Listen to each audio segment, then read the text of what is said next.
ప్రియమైన దేవుని పిల్లలారా, మన ప్రభువును లోకరక్షకుడైనటువంటి యేసుక్రీస్తుల వారి మహోన్నతమైనటువంటి శ్రేష్టమైనటువంటి నామములో ముందుగా మీ అందరికీ శుభములు, వందనాలు తెలియజేస్తున్నాం. మనము తెలుసుకునేటువంటి అంశము హస్త నిక్షేపణము. హస్త నిక్షేపణము అద్భుతమైనటువంటి అంశము. ప్రపంచ క్రైస్తవ్యములో భిన్నమైనటువంటి అభిప్రాయాలు కలిగినటువంటి అంశము. బహు జాగ్రత్తగా మీరు ఈ సమయంలో వినండి. హెబ్రీ పత్రిక అందరూ తీయాలి, 6వ అధ్యాయము.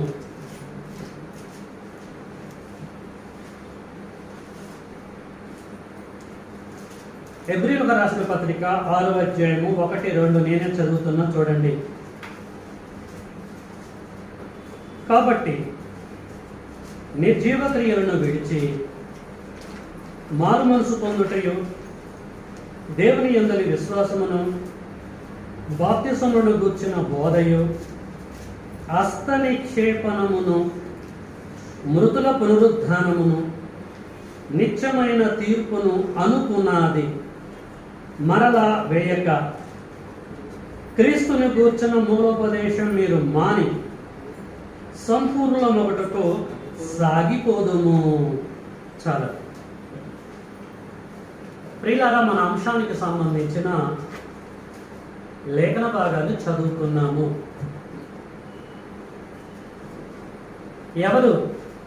ఎవరికి తెలియజేశారు? అపోస్తలుడైనటువంటి పౌలు గారు హెబ్రీ క్రీస్తు సంఘమునకు ఈ పత్రిక రాయవలసిన పరిస్థితి ఏర్పడదు. అయితే ఎప్పుడు రాశాడు? ఇది క్రీస్తు శకం 24 అయితే క్రీస్తు శకం 64 రాశాడు. పత్రికను మనం చదివేటప్పుడు, పుస్తకాలు చదివేటప్పుడు ఈ కనీస అవగాహన మనకు ఉండాలి, లేకపోతే కాన్సెప్ట్ అర్థం కాదు. అంటే ఈ పత్రిక రాసి దాదాపు 2000 సంవత్సరాలు అవుతుంది, చిల్లర అటు. ప్రియులారా, పౌలు గారు అనేకమైన సంగతులు తెలియజేసి హెబ్రీ సంఘానికి ఒక అద్భుతమైనటువంటి విషయాన్ని, మన అంశానికి సంబంధించిన విషయం చెప్తున్నాడు. క్రీస్తుకు సంబంధించిన కొన్ని మూల ఉపదేశాలు ఉన్నాయట. క్రీస్తుకు సంబంధించిన సూపర్ థియరీలు ఉన్నాయి, క్రీస్తుకు సంబంధించిన మూల పాఠాలు అంటే ఎలిమెంటరీ లెసన్స్, ప్రాథమిక పాఠాలు అంటారు. వాటిని మీరు మానాలి అని అంటున్నాడు. మరలా మీరు వాటిని వెయ్యొద్దు, మీరు మానండి అంటున్నాడు. అంటే ఒక వ్యక్తి క్రీస్తులోకి రావాలంటే క్రీస్తుకు సంబంధించిన మూలపాఠాలు ఖచ్చితంగా వినాలి. విన్న తర్వాత కొన్ని దినాల తర్వాత వాటి గురించి మనం టచ్ చేయదు.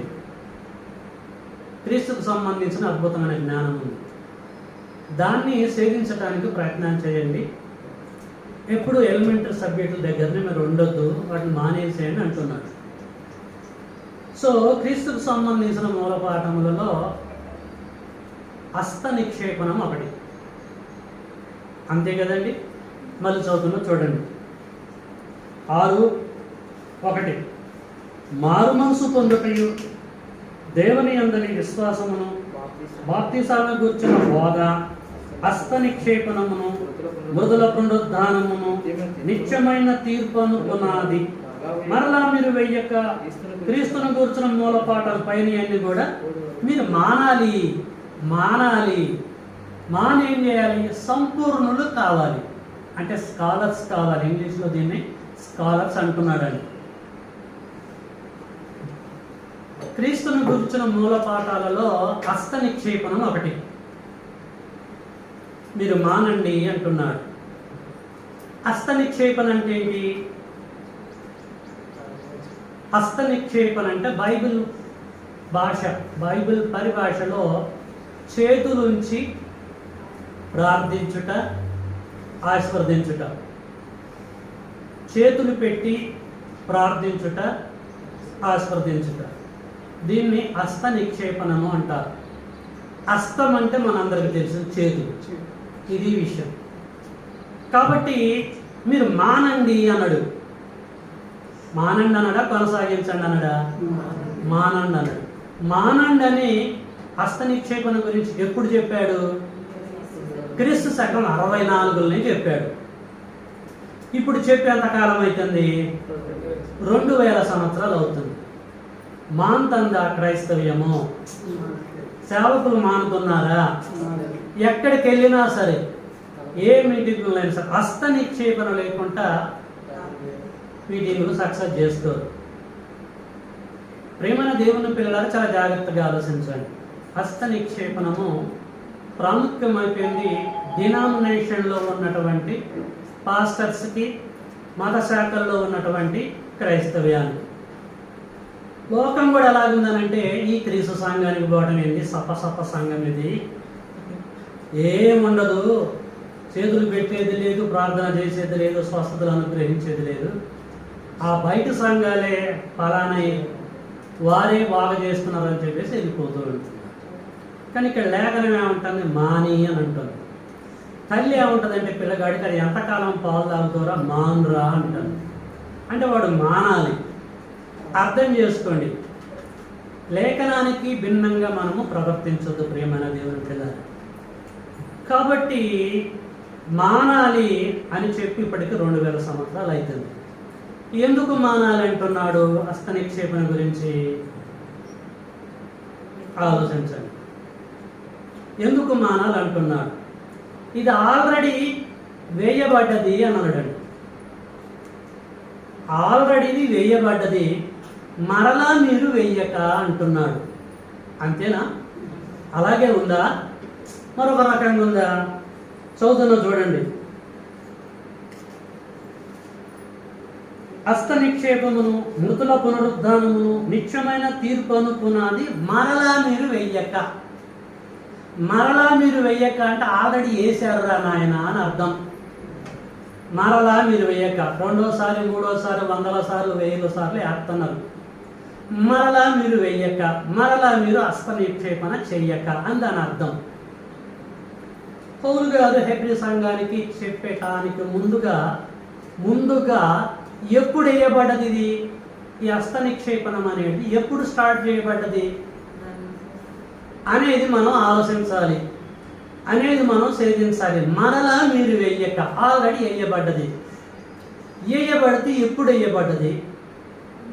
అసలు హస్త నిక్షేపణ అంటే బైబిల్ చెప్పిన నిర్వచనం ఏంటి? బైబిల్ పరిభాషలో దీని అర్థం ఏంటిది గ్రహించాలి. పౌలు గారి కంటే ముందు యెరూషలేము పట్టణంలో ఏర్పడ్డ క్రీస్తు సంఘంలో వేయబడ్డదా? అంతకంటే ముందున అపోస్తల కాలంలో వేయబడ్డదా?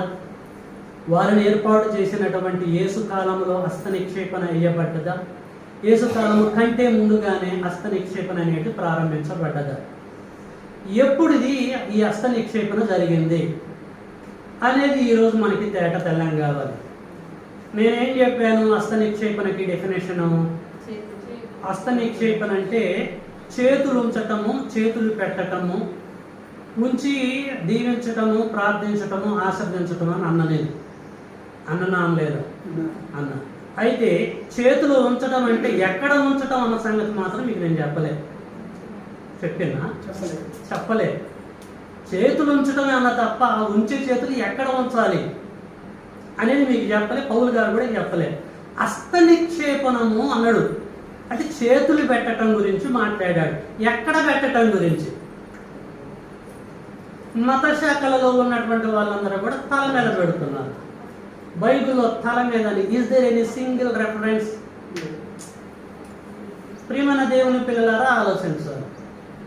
బైబిల్లో సింగిల్ రెఫరెన్స్ ఉందా? ఉంటే మనం కూడా చేతులు పెట్టి ప్రార్థిద్దాం. మరి దేన్ని బేస్ చేసుకుంటున్నారు? ఎక్కడ బేస్ చేసుకుంటున్నారు? కన్ఫ్యూజ్ కావద్దు, జాగ్రత్తగా వినండి, మీకు అర్థమయ్యేటట్టే చెప్తా. నేను మిమ్మల్ని దృష్టిలో పెట్టుకోవాలి కాదు. నాకు చాలామంది ఉన్నారు, నా బాధ్యులు బయట సిద్ధంగా ఉంటారు, కామెంట్ చేసేటువంటి వారు ఉన్నారు. వాళ్ళని కూడా నేను దృష్టిలో పెట్టుకోవాలి. ప్రపంచం అందంతటా ఉన్నటువంటి క్రైస్తవాన్ని దృష్టిలో పెట్టుకుని దీన్ని ఇంజెక్ట్ చేస్తున్నా. మీరు వింటున్నప్పుడు నిజంగా ఇలాగుందా బైబిల్, ఇలా ఇదా వాస్తవం అని మీరే ఆశ్చర్యపోతారు, వాస్తవాలు తెలుసుకుంటారు. చూద్దాం బైబిల్లో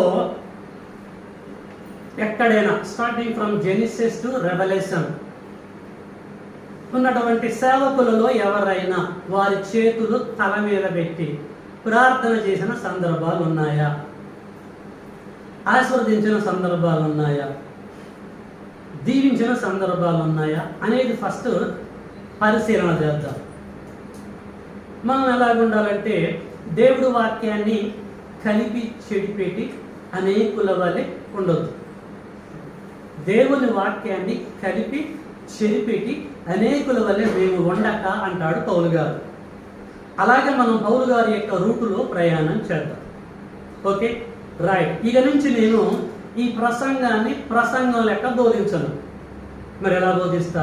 ఒక పాఠం వలె బోధిస్తా. ఈ ప్రసంగాన్ని ప్రసంగం లెక్క బోధించను, ఒక పాఠం వలె మీకు బోధిస్తా. పాఠం ఎలా కూడా జాగ్రత్తగా రాసుకుంటూ ఉంటారు, అలాగ బోధిస్తారు. జాగ్రత్తగా మీరు క్యాచ్ చేయండి. ఓకేనా రైట్. మనము ఆదికాండం నుంచి స్పీడ్గా వద్దాం. రెఫరెన్సులు చెప్తాను, డీప్గా ఎక్స్ప్లెయిన్ చేయను. జ్ఞానవంతుడికి చేయాల్సిన అవసరం లేదు, కొంచెం హింట్ ఇస్తే సార్. Okay right. ఈ హస్త నిక్షేపణ అనేటువంటి ప్రస్తావన ఫస్ట్ బైబిల్లో ఎక్కడ ప్రారంభించబడ్డది, ఎక్కడ మనం చూడవచ్చు చూద్దాం. రైట్. ఈ విషయం మనకు అర్థం కావాలంటే ఒక్కసారి మనము ఆదికాండము 48వ అధ్యాయంలోనికి వెళ్దాం.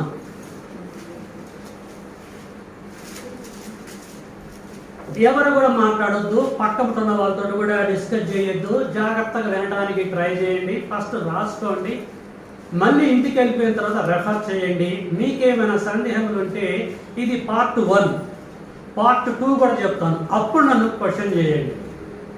క్వశ్చన్ చేసేటప్పుడు 1-10 సార్లు దాన్ని స్టడీ చేసి నన్ను అడగాలి, ఎందుకంటే మీరు బుక్ అయిపోతారు. ఎందుకంటే నేను అన్ని సిద్ధం చేసుకొని దింపుతున్నాను బిట్టు, కాబట్టి చాలా జాగ్రత్తగా మీరు వినాలి. ఆదికాండము 48వ అధ్యాయము. ఆదికాండం 48వ అధ్యాయంలో యాకోబు గారి గురించి ఆలోచిద్దాం. ఐగుప్తు దేశంలో ఉంటున్నాడు, నిండు వృద్ధాప్యంలోకి వచ్చి చనిపోయే సిచ్యువేషన్ ఆయనకి ఏర్పడ్డది. ఐగుప్తు దేశంలో యాకోబుకి మరొక పేరుంది, ఏంటది? ఇశ్రాయేలీ. ఇశ్రాయేల్ అన్న యాకోబు అన్న ఒక్కటే. ప్రియమైన దేవుని పిల్లలారా, ఐగుప్తు దేశంలో యాకోబు యొక్క కుమారుడు ఏషోబు. ఏషోబుకి పిల్లలు ఎంతమంది? 2, మనష్షే అండ్ ఎఫ్రాయిం. ఎఫ్రాయిం ఆర్ మనష్షే ఏషోబు యొక్క పిల్లలండి. ఆలోచించండి ప్రియమైన దేవుని బిడ్డలారా, ఏషోబు ఆ 2 పిల్లలని యాకోబు దగ్గరికి తీసుకొస్తాడు ఆశీర్వదించాలని. మా తండ్రి అయిన యాకోబు నా బిడ్డలని ఆశీర్వదించాలని వారిద్దరిని తీసుకొస్తాడు, ఎఫ్రాయిముని మనష్షేని. అప్పుడు యాకోబు ఎలాగ వారిని దీవిస్తున్నాడో 14-15 నేను చదువుతున్నా చూడండి. 48వ అధ్యాయము 14-15 నేనే చదువుతాను, మీరు చదువుతాం మళ్ళీ నేను కన్ఫ్యూజ్ అయ్యే అవకాశాలు ఉంటాయి. ప్రతి లేఖనం నేనే చదువుతానండి. మనష్షే పెద్దవాడైనందున ఇశ్రాయేలు అంటే యాకోబు తన చేతులని యుక్తిగా చాచి చిన్నవాడైన ఎఫ్రాయిము తల మీద తన కుడి చేతిని, మనష్షే తల మీద తన ఎడమ చేతిని ఉంచెను. అతడు ఏషోబును దీవించి, నా పితరులైన అబ్రహాము ఇస్సాకులు ఎవరి ఎదుట నడుచుచుండరో ఆ దేవుడు, నేను పుట్టినది మొదలుకొని నేటి వరకును ఎవడు నన్ను పోషించునో ఆ దేవుడు, అనగా సమస్తమైన కీడుల్లో నుండి నన్ను తప్పించిన దూత ఈ పిల్లలను ఆశీర్వదించును గాక. నా పేరును అబ్రహాము ఇస్సాకును అను నా పితరుల పేరును వారికి పెట్టబడును గాక. భూమి మీద వారు బహుగా విస్తరించును గాక అని చెప్పెను. 17 ఏషోబు ఎఫ్రాయిము తల మీద తన తండ్రి కుడి చేయి పెట్టుట చూచినప్పుడు, అంటే రెండవ కుమారుడు యోసేపు ఎఫ్రాయిము తల మీద తన తండ్రి కుడి చేయి పెట్టుట చూసినప్పుడు అది అతనికి ఇష్టము కాకపోయేను గనుక అతడు మనస్సే తల మీద పెట్టించవలనని తన తండ్రి చేయి ఎఫ్రాయిము తల మీద నుండి ఎత్తి, నా తండ్రి అట్లు కాదు, ఇతడే పెద్దవాడు, నీ కుడి చెయ్యి ఇతని తల మీద పెట్టుమని చెప్పెను.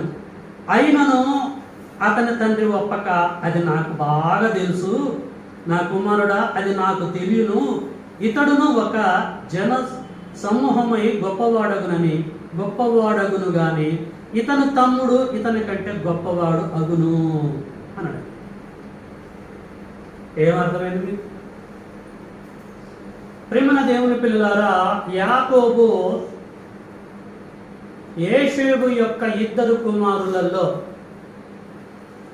రెండవ కుమారుడి మీద చేతులు పెట్టి ఫస్ట్ కుడి చేయి పెట్టి ఆశీర్వదించాడు.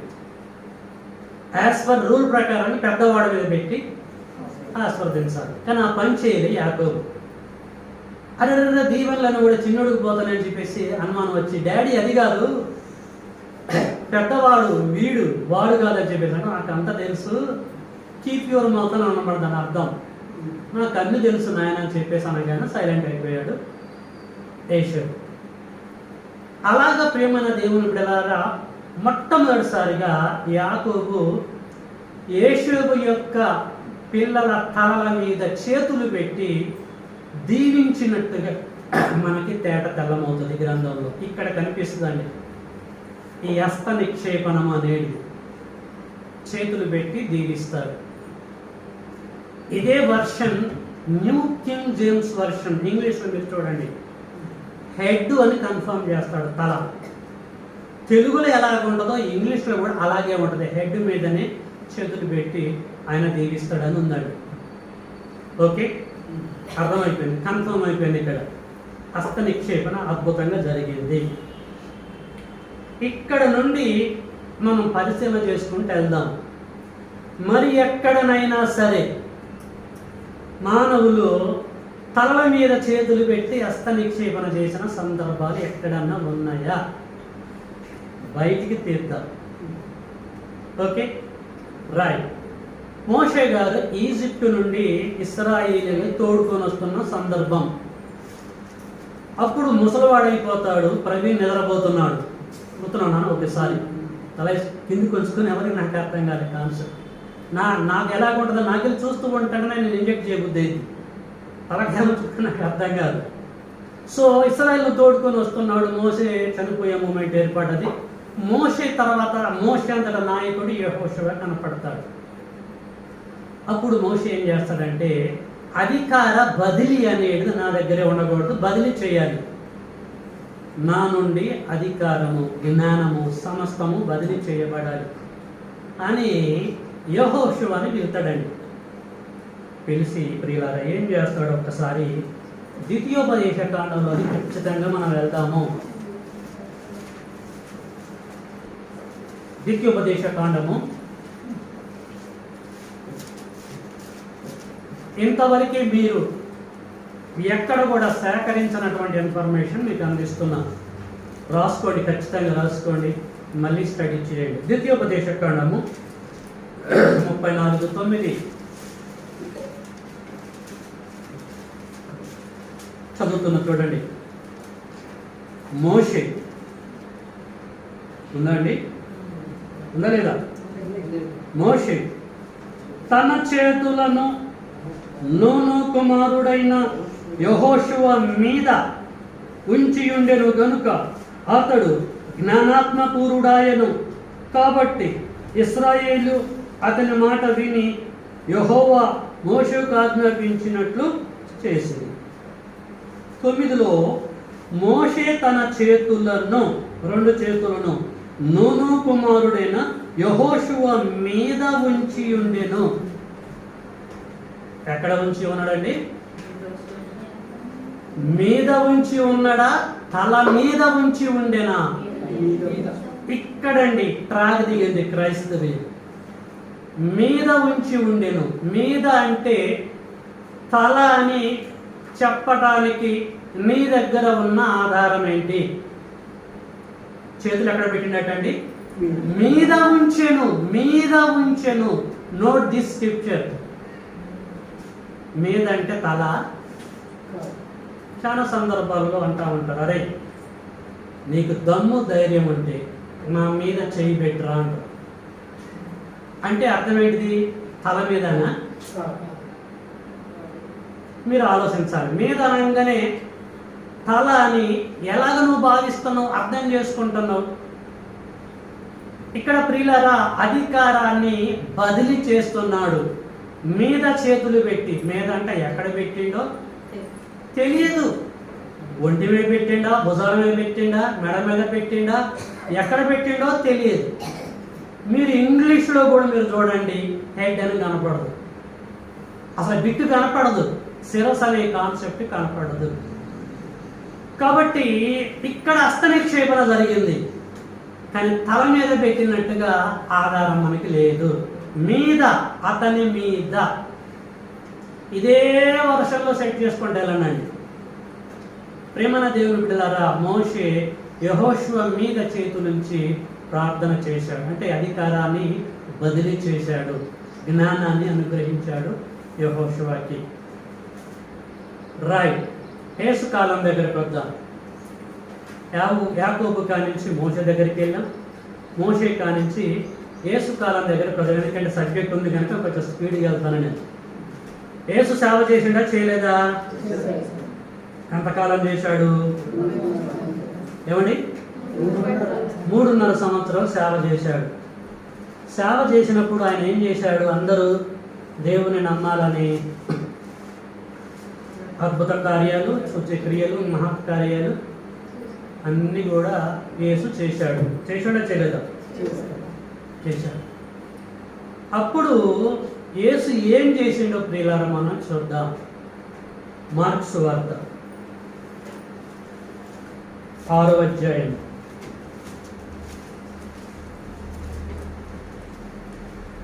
4-5. మార్కు సువార్త 6వ అధ్యాయము 4-5.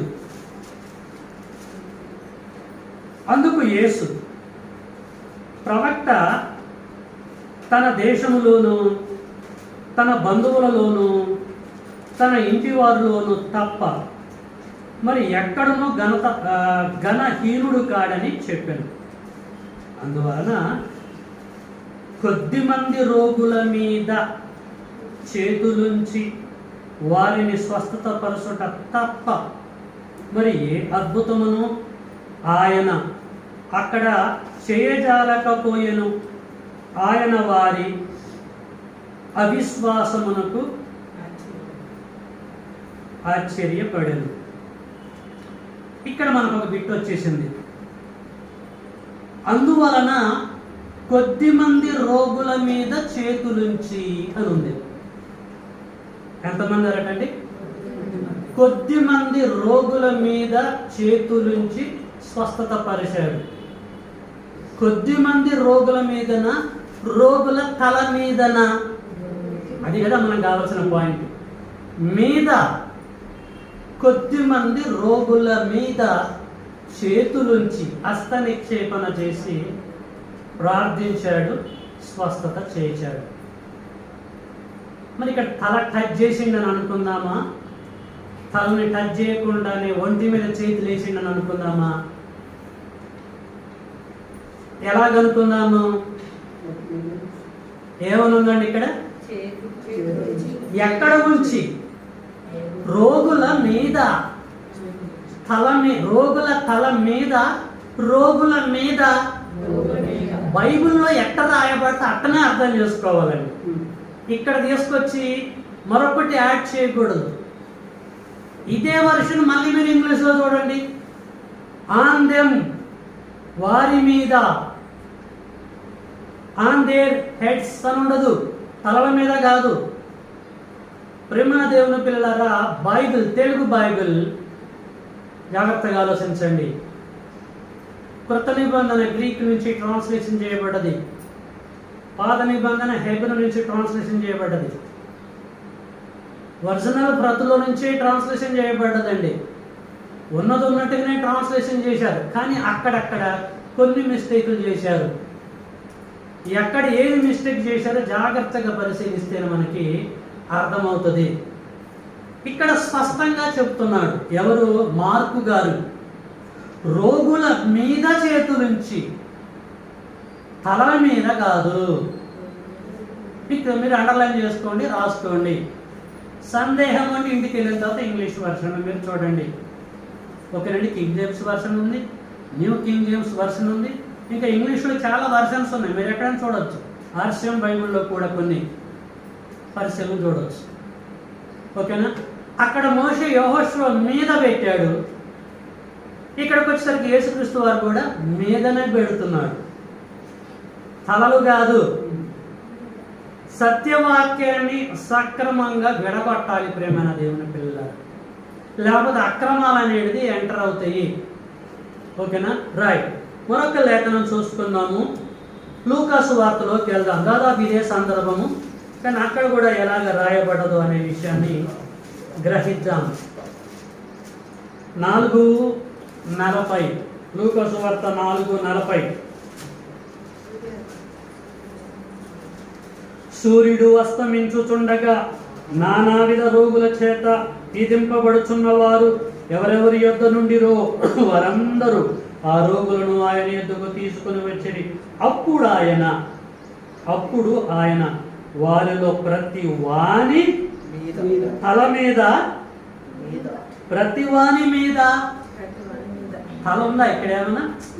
ప్రతి వాని మీద చేతులుంచి వారిని స్వస్థత పరిసేను. తల ఎందుకు కనపట్టలేదు? యాకోబు గారు ఎఫ్రాయిము మనుష్యుల మీద చేతులు పెట్టినప్పుడు తలలే అని ఉన్నాయిగా రికార్డెడ్గా. మీద ఉందా? అక్కడ లేదు, తలలే అని ఉంది. మరి ఇక్కడ ఎందుకు లేదు? తల అనే బిక్కులు ఎందుకు కనపట్టలేదు? మీద మీద మీద ఎందుకు కనపడుతుంది? ప్రేమన దేవుని పిల్లలారా, అయిపోయిన తర్వాత మీరు ఆలోచించాలి, తలకి దేవుడిచ్చిన ప్రాధాన్యత ఏంటి అనేది. తల గురించి ఒక అద్భుతమైన సబ్జెక్ట్ చెప్తా. తర్వాత నన్ను ఎవరైనా ప్రశ్నలు వేసినప్పుడు సిద్ధంగా నా అంబుల పొదిలో బాణాలు లెక్క పెట్టుకుంటా. సబ్జెక్ట్ని ఓపెన్ చేయకూడదు. కొంతమంది జ్ఞానవంతులుగా కొన్ని లేఖనాలు చూపెడతా ఉంటారు. వారు చెప్పినప్పుడు నేను చెప్తే అందం, మనంతట మనం చెప్తే కాదు, దానికి లైఫ్. కాబట్టి జాగ్రత్తగా మీరు పరిశీలించండి. ఏం చేసిండంటే ప్రేమన దేవుని బిడ్డలారా, ప్రతి వాని మీద చేతులుంచి వారిని స్వస్థత పరిచెను. అది చేతులుంచి, వారి మీద చేతులుంచి స్వస్థత పరిచాడు. 3.5 సంవత్సరాలు ఆయన డ్యూటీ అంటే అదే. అద్భుతంగా ఫినిష్ చేశాడు. వారు చనిపోయాడు, సమాధి చేయబడ్డాడు, తిరిగి లేచాడు. లేచిన తర్వాత పరలోకానికి వెళ్తాడుగా. మరి ఈ బాధ్యత శిష్యులకు అప్పచెప్పాలిగా. చెప్పాలా వద్దా? చెప్పాలి. 12 మంది శిష్యులను పిలిచి మీరు వెళ్ళి ప్రతి ఒక్కరి తలల మీద చేతులు పెట్టి ప్రార్థన చేయండి అని అన్నాడా? ఒకవేళ అని ఉండొచ్చేమో, బోధ మార్చొచ్చేమో. ఏం చెప్పాడో చూద్దాం. ఓకేనా, మార్కు సువార్త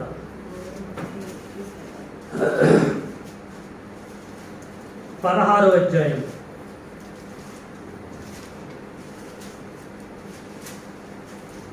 మార్కు సువార్త 16వ అధ్యాయము 15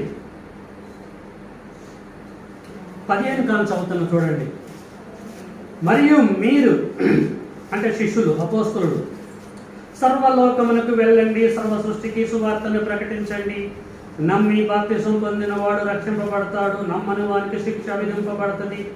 నమ్మిన వారి వలన ఈ సూచక క్రియలు కనబడును. ఏమనగా నా నామమున దెయ్యములను వెళ్ళగొట్టుదురు, కొత్త భాషలు మాట్లాడుదురు, పాములను ఎత్తి పట్టుకొందురు. 18 మరణకరణమైనది ఏది తాగినను అది వారికి హాని చేయదు. రోగుల మీద చేతులుంచినప్పుడు వారు స్వస్థత నొందురని వారితో చెప్పాను. ఏం చెప్పిండండి? రోగుల తల మీద చేతులుంచినప్పుడు అనుందా మీ బైబిల్లో? ఏమనుంది? రోగుల మీదే. మీద, తల మీద కాదు. మీద అనగానే తల ఎందుకు గుర్తొస్తుంది నీకు? ప్రవీణ్, క్యాచ్ చేస్తున్నావా? పాస్టర్ల సంగతులు అర్థం కావాలి మీకు.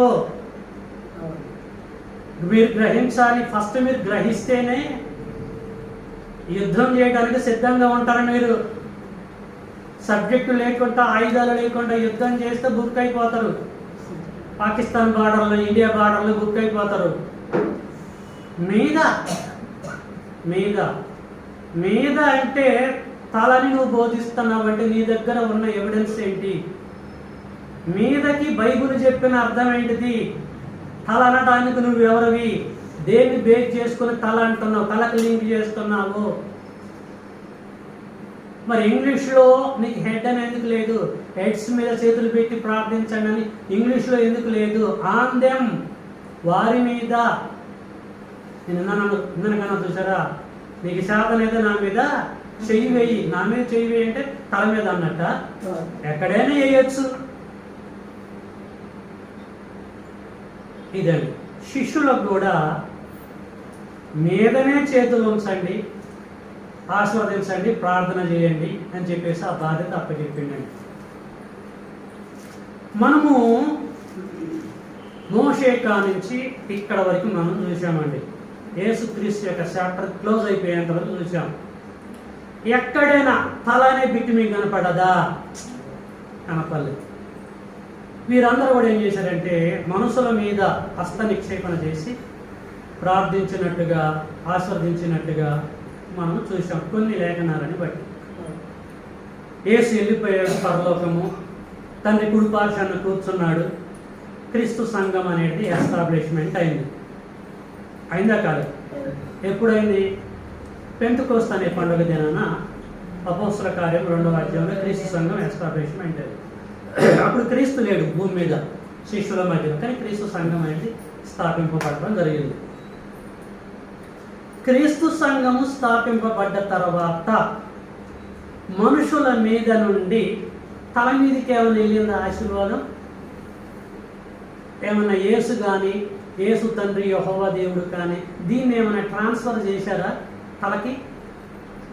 పరిశుద్ధాత్ముడు కానీ సర్వసత్యములోకి నడిపించాడు కదా ఆయన వచ్చి.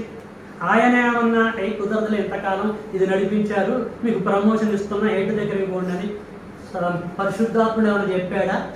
సంఘం ప్రారంభించబడ్డ తర్వాత మొదటి శతాబ్దంలో చూద్దాం. ఇది కూడా ఎందుకంటే మనకి క్లియర్గా ఉండాలి రూట్ అంతా కూడా. చాలా జాగ్రత్తగా మీరు వినాలండి. క్రీస్తు సంఘములలో ఉన్న సో కాల్డ్ ప్రీచర్స్ కూడా తర్వాత ఈ కాన్సెప్ట్. క్రీస్తు సంఘాలలో ఉన్న 20-30 ఏళ్ళ 40 ఏళ్ళ ఇండస్ట్రీ అని చెప్పుకుంటున్న వారికి కూడా తెలియదు. ఇప్పుడు నా సబ్జెక్ట్ అందరు వింటారు, అరే ఇదేంటి, ఇది నిజమా, ఇది వాస్తవం అని వాళ్ళు కూడా పరిచయంలో ఉంటారు. ఎక్కడ నేను దొంగిలించి చెప్పింది కాదండి, ఎవరి దగ్గర నేను కాపీ కొట్టి చెప్పేది కాదు. నాకు కాపీ అంటే ఇష్టం ఉండదు. అర్థమవుతుందా? నేను సేవకుడిని, మీరు నా పిల్లలు.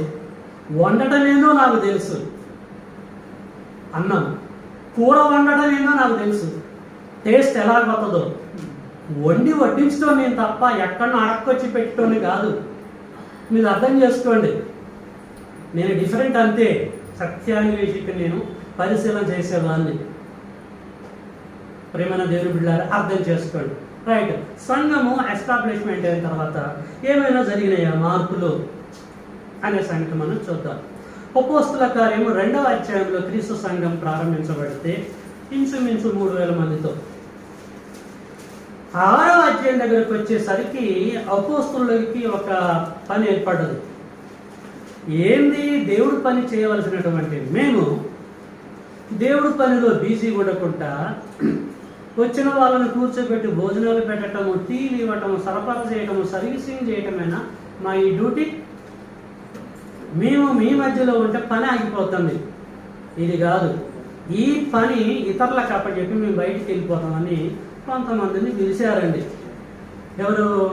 అపోస్తలులు, యేసు ద్వారా సెలెక్ట్ చేయబడ్డటువంటి శిష్యులు, అపోస్తలులు. వాళ్ళు ఏం చేశారో అపోస్తల కార్యం 6వ అధ్యాయంలోకి వెళ్దాం. అపోస్తుల కార్యము 6వ అధ్యాయం అందరు తీయాలండి.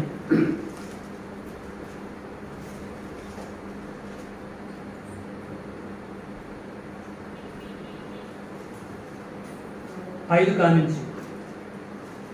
ఈ మాట జన సమూహం అంతటికి ఇష్టమైనందున వారు విశ్వాసముతోనూ పరిశుద్ధాత్మతోనూ నిండుకొనిన వాడైన స్టెఫను, ఫిలిప్పు, ప్రోకోరు, నికానోరు, తీమోను, పర్మెనాదు, యూదుల మతప్రదుష్టుడును, అంత్యోకియ వాడును అగు నికోలాసు అను వారిని ఏర్పరచుకొని వారిని అపోస్తుల ఎదుట నిలువబెట్టిరి. అపోస్తుల ఎదుట నిలువబెట్టిరి. వీరు అంటే అపోస్తులు ప్రార్థన చేసి వారి తలల మీద చేతులుంచిరి. వారి తలల మీద చేతులుంచిరి. ఉందా? మీరు క్యాచ్ చేయాలని నేను తప్పు చదివిన. వారి మీద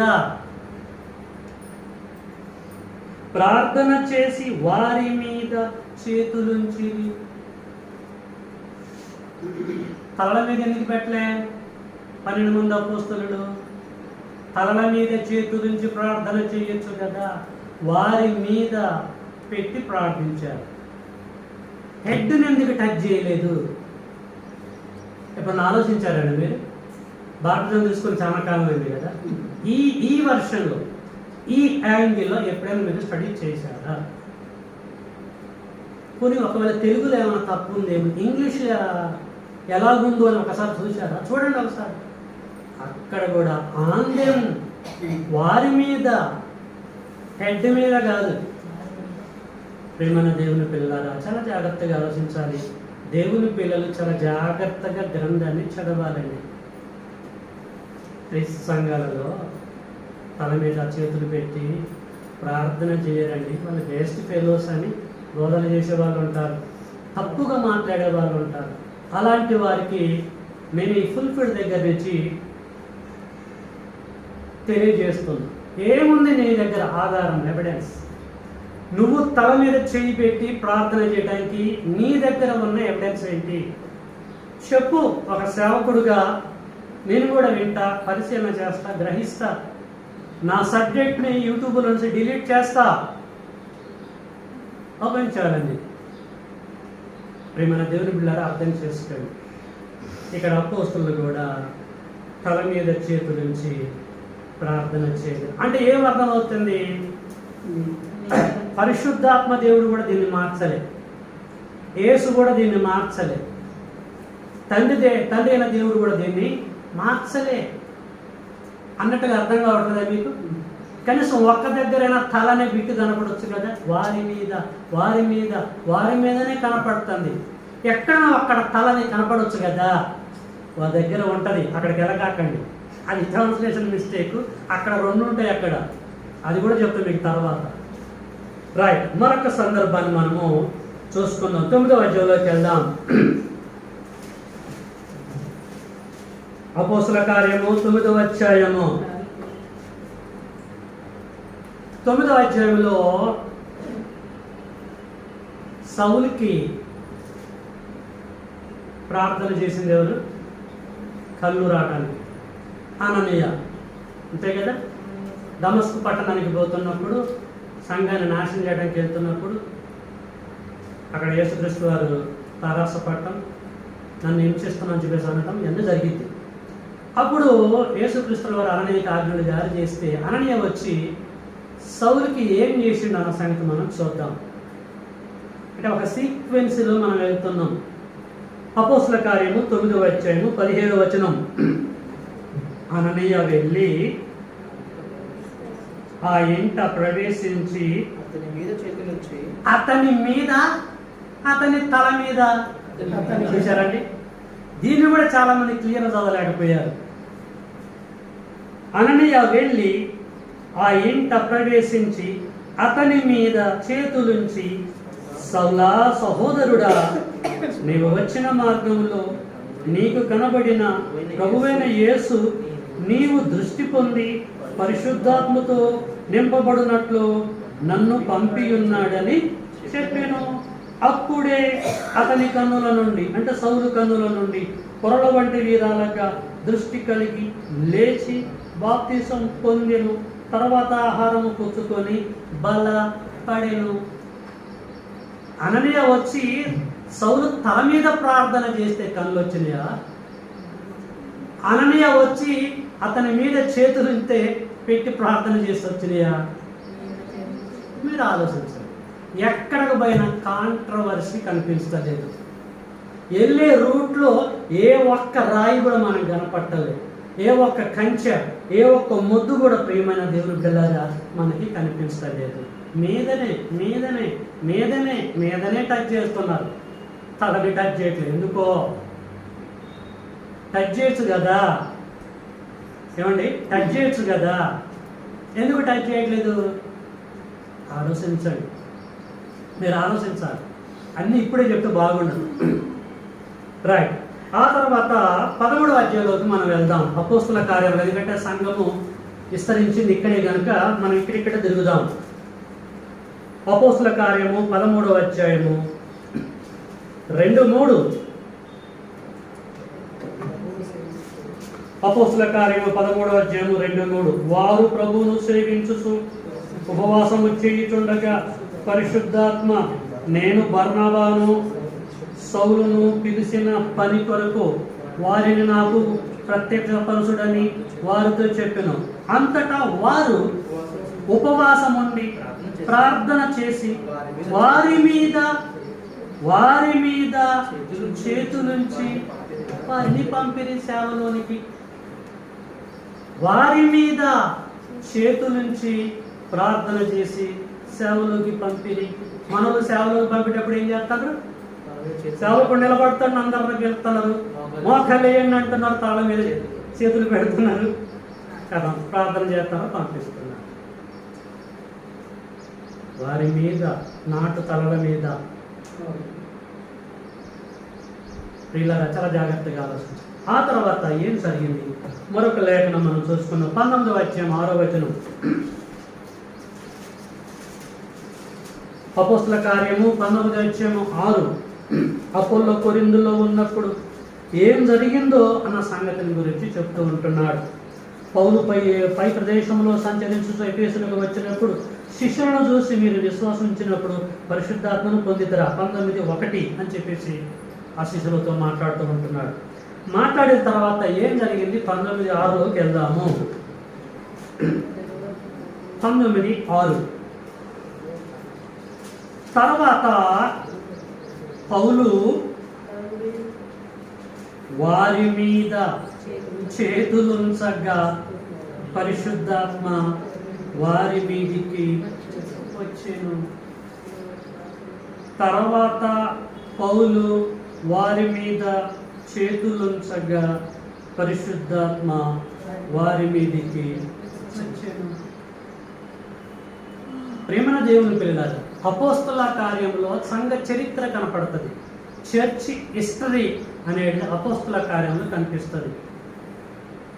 ఈ అపోస్తుల కార్యంలో ఏ ఒక్క సేవకుడు కానీ సాహసించి తల మీద చేతులు పెట్టి దీవించిన సందర్భాలు, ఆస్వాదించిన సందర్భాలు, ప్రేయర్ చేసిన సందర్భాలు మచ్చుకి ఒక్కడు కూడా కనపడదు. పౌలు గారు చేయలే, మిగతా అపోస్తలుడు చేయలే. ఆది సంఘములో ఎవరు ఎల్డర్ కానీ, డీకెన్ కానీ, ఇంకెవరు ప్రీచర్స్ కానీ, ఇవాంజలిస్టులు కానీ చేయలే. పోనీ యేసు కాలంలో ఏమైనా జరిగిందా? అది జరగలేదు. యేసు కంటే ముందు కాలంలో ఏమైనా జరిగిందా? లేదు. మోషే కానించి మీద పెట్టుకుంటూనే వచ్చాడు. రైట్. ప్రియ కుమారుడైన తిమోతిని కూడా సేవలోకి పంపాడుగా, బాప్టిజం ఇచ్చాడుగా పౌలు గారు. పోనీ ప్రియ కుమారుడు కదా తిమోతి, ఆయనకి ఏమైనా స్పెషల్గా తల మీద చేతులు పెట్టి ప్రార్థన చేసిందని చూద్దాం. అది కూడా చూసుకోవాలి కదండి. తిమోతికి రాసిన 2వ తిమోతి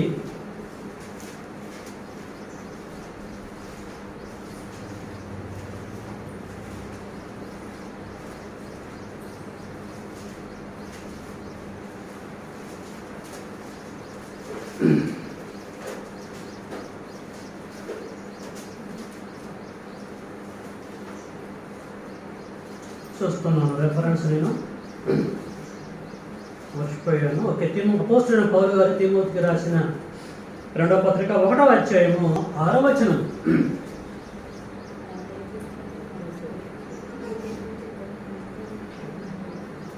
తిమోతికి రాసిన 2వ పత్రిక 1వ అధ్యాయం 6వ వచనము. ఆ హేతువు చేత, ఆ కారణము చేత నా హస్త నిక్షేపణము వలన నీకు కలిగిన దేవుని కృపావరము ప్రజ్వలింప చేయవలనని నీకు జ్ఞాపకం చేయుచున్నాను అన్నాడండి. నా హస్త నిక్షేపణము జరిగింది. నేను ఏం చేశానంటే నిన్ను హస్త నిక్షేపణము ద్వారా నిన్ను బ్లెస్ చేశాను అని అంటున్నాడు పౌలు గారు తిమోతికి పత్రిక రాసి. హస్త నిక్షేపణం చేసింది అంటున్నాడు. అంటే ఎక్కడ చేసి ఉండొచ్చు? తల మీద చేసి ఉండొచ్చా? హస్త నిక్షేపణం అన్నాడు అంతే. నా అస్త్రములు పెట్టాను, పెడితే ఎక్కడ పెట్టి ఉంటాడు? మీదనే తప్ప తల మీద మాత్రము కాదు. మీదనే తప్ప తల మీద కాదు. ఎందుకంటే ప్రత్యేకంగా తిమోతి తల మీద చేతులు పెట్టి ప్రార్థన చేస్తే మొత్తం చట్టం అంతా ఫెయిల్ అయిపోయింది. నన్ను పోలి మీరు నడుచుకోండి అని బిట్టు అనడు, బుక్ అయిపోతాడు ప్రపంచానికి. అర్థమైందండి? అది మనకి ఎక్కడ క్లియర్ అయిపోయింది అంటే ఇప్పుడు క్లియర్ అయింది. ఇప్పుడు క్లియర్ చేస్తాను నేను. ఓకే, కాబట్టి ప్రియమైన దేవుని బిడ్డలారా, ఇక్కడ వరకు మనం పరిశీలన చేస్తే ఏం అర్థం అయిపోయింది? ఇంతవరకు మనం పరిశీలన చేస్తే ఏం అర్థమైపోయింది హస్త నిక్షేపణ గురించి?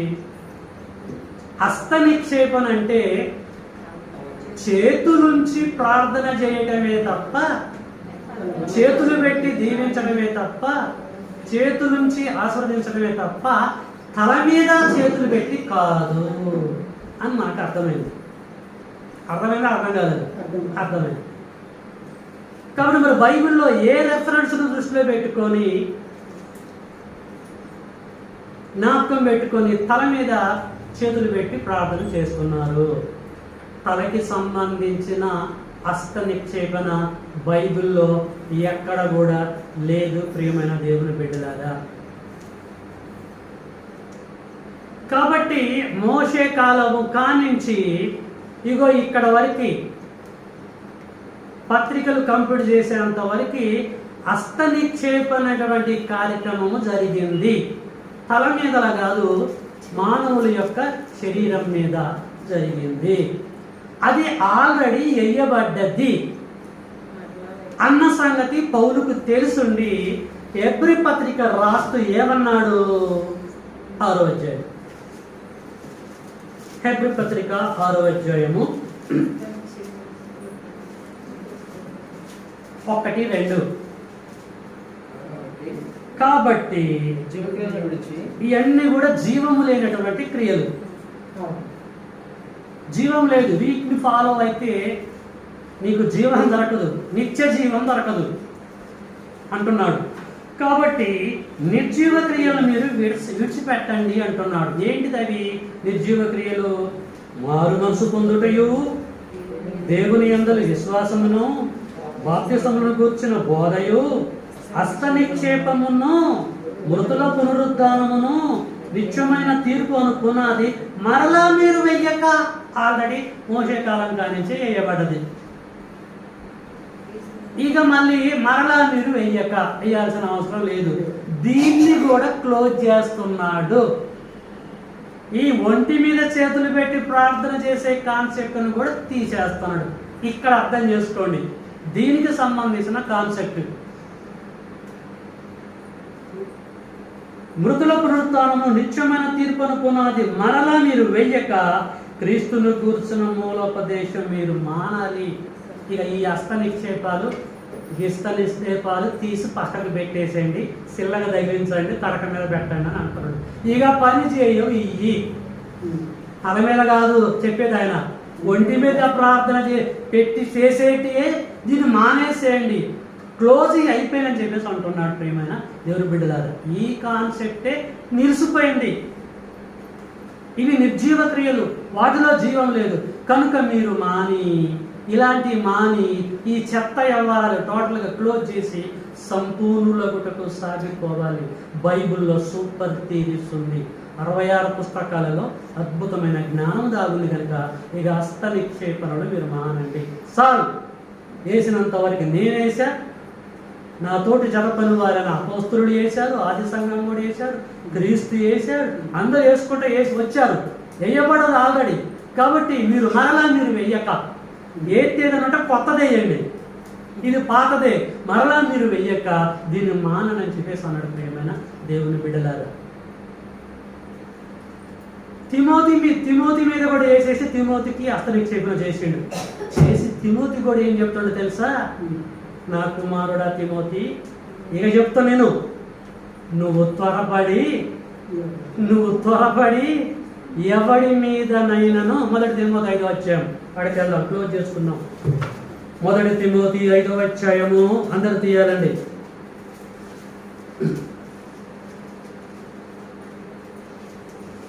మొదటి తిమోతి 5వ అధ్యాయము 22.